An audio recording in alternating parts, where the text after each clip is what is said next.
For countless remote island communities across the Philippines, life revolves around the sea. Fishing is not just a job, it's a tradition. It's the primary source of food and income for many families. The health of the ocean directly impacts the health of these communities. Fisherfolk wake before dawn, heading out in small boats, hoping for a good catch to feed their families and sell at the local market.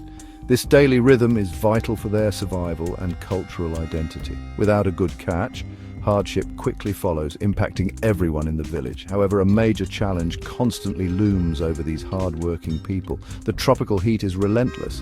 Fish once caught spoil very quickly without proper preservation. This spoilage means lost income. It means wasted effort and precious resources. Imagine the frustration of a fisher who brings in a good haul, only to see a large part of it become unsellable. This problem is widespread and deeply affects the economic stability of these vulnerable communities. They are often far from urban centres where ice is more readily available, making their situation even more difficult. Currently, many remote islands depend on ice transported from the mainland. This is an expensive and unreliable system. Fuel costs for transport boats are high, driving up the price of ice significantly. Sometimes bad weather prevents boats from making the journey, leaving fishers with no ice at all for days. This dependency creates a fragile situation, putting local communities at the mercy of external factors they cannot control. The cost of ice eats into their already small profits, making it harder to escape poverty. This lack of accessible and affordable ice has profound consequences. It limits the amount of fish that can be sold and forces fishers to sell their catch quickly, often at lower prices. This reduces their bargaining power in the market. Food security is also threatened when a significant portion of the catch is lost. Families have less to eat and less money for other essentials like education and healthcare. The current system often traps communities in a cycle of dependency and economic struggle, preventing them from truly thriving. The Sun Synergy Solar Ice Plant Manufacturing Project offers a new path. It proposes a transformative solution for these island communities. The project aims to build solar-powered ice plants directly on these remote islands. This means ice can be made locally where it is needed most. This shift can break the dependence on expensive imported ice, putting the power back into the hands of the local people. The core idea is to use the abundant sunshine, a free and clean resource, to address a critical need, changing the economic landscape for the better. So how do these solar-powered ice plants work their magic? It begins with solar photovoltaic panels. These panels are designed to capture sunlight and convert it directly into electricity. This is a clean and quiet process, not involving the burning of any fossil fuels. The Philippines, being a tropical country, receives a vast amount of sunshine all year round. This makes solar power an ideal energy source, especially for islands that are not connected to the main electricity grid. These panels are the heart of the system, providing the necessary power. Once the solar panels generate electricity, this power is used to run refrigeration units, which are essentially specialized freezers. The system takes fresh water, often locally sourced and purified, and freezes it. This process creates blocks or flakes of ice. The technology is designed to be robust and efficient, operating even in the challenging conditions of remote tropical islands. The ice produced is then readily available for the local fishers, allowing them to preserve their catch immediately, ensuring its freshness for longer periods and better market value. The beauty of this technology lies in its suitability for off-grid locations. Many remote islands lack reliable access to a central power grid.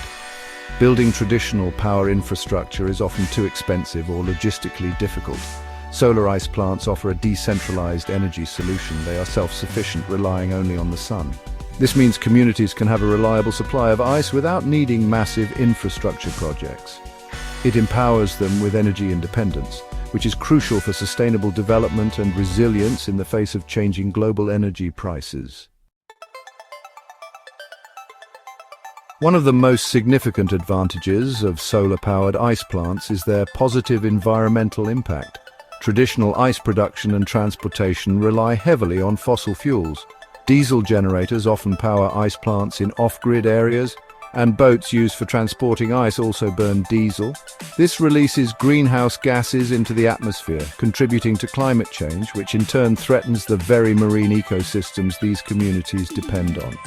Solar ice plants, however, run on clean energy from the sun, drastically reducing the carbon footprint. By shifting to solar energy, these communities can play a part in protecting their local environment. Fewer carbon emissions mean less air pollution and a smaller contribution to global warming. Healthy oceans are vital for fish stocks. Reducing climate change impacts helps preserve coral reefs and marine biodiversity, ensuring that future generations of fishers can continue to make a living from the sea. It is a way of aligning economic activity with ecological responsibility. This synergy is essential for long-term sustainability, ensuring the islands remain habitable and productive. The economic benefits for local fishing industries are substantial. With locally produced solar ice, the cost of ice can be significantly lower. Fishers will no longer have to pay high prices for ice transported from the mainland, meaning they can keep more of their earnings. Reduced spoilage also means more fish can be sold at better prices. Fresher fish commands a higher value in the market, increasing the overall income for fishing families. This extra money can be used for education, healthcare, or investing in better fishing gear. Furthermore, the Sun Synergy project has the potential to create new jobs. Local people will be needed to manufacture components for the solar ice plants, as well as for the installation, operation, and maintenance of these facilities. This creates employment opportunities right there in the community, providing skills training and alternative livelihoods. This economic diversification can make communities more resilient, reducing their sole reliance on fishing. It fosters local enterprise and builds a stronger, more self-sufficient local economy based on clean technology. The journey to revolutionize ice production will begin with a carefully planned pilot project. Sun Synergy plans to select a representative remote island community for this initial phase. This pilot will serve as a real-world test for the technology and the operational model. It will allow the project team to gather valuable data, learning about the specific challenges and successes in that particular context. The performance of the solar ice plant will be closely monitored. Community feedback will be actively sought and incorporated, ensuring the solution is truly meeting local needs. Based on the outcomes of the pilot project, the plan is to refine the model. Lessons learned will inform the strategy for wider expansion. The goal is to replicate the success in many other deserving island communities across the Philippines. This phased approach allows for adjustments and improvements along the way, ensuring that the expansion is sustainable and effective. Each new plant will build upon the knowledge gained from previous installations, creating a growing network of self-reliant communities benefiting from clean energy and local ice production. Of course, implementing such an ambitious project comes with challenges. The initial investment for solar ice plants can be significant. Sourcing funding and ensuring financial sustainability are key hurdles. There's also the need for technical training. Local community members will need to be trained to operate and maintain the solar ice plants effectively. Logistical challenges of transporting equipment to remote islands must also be addressed. Overcoming these obstacles will require careful planning, strong partnerships, and a commitment from all involved parties to find workable solutions. This is where collective action becomes crucial. The success of the Sun Synergy solar ice plant manufacturing project needs broad support. We call upon government agencies to provide policy support and facilitate permits. We urge investors and development organizations to see the immense potential for positive impact and provide financial backing. Local communities themselves are the most important partners. Their engagement and ownership are vital. Together, we can turn this vision into a reality. We can empower remote fishing communities, protect our shared environment, and build a more just and sustainable future, one solar ice plant at a time.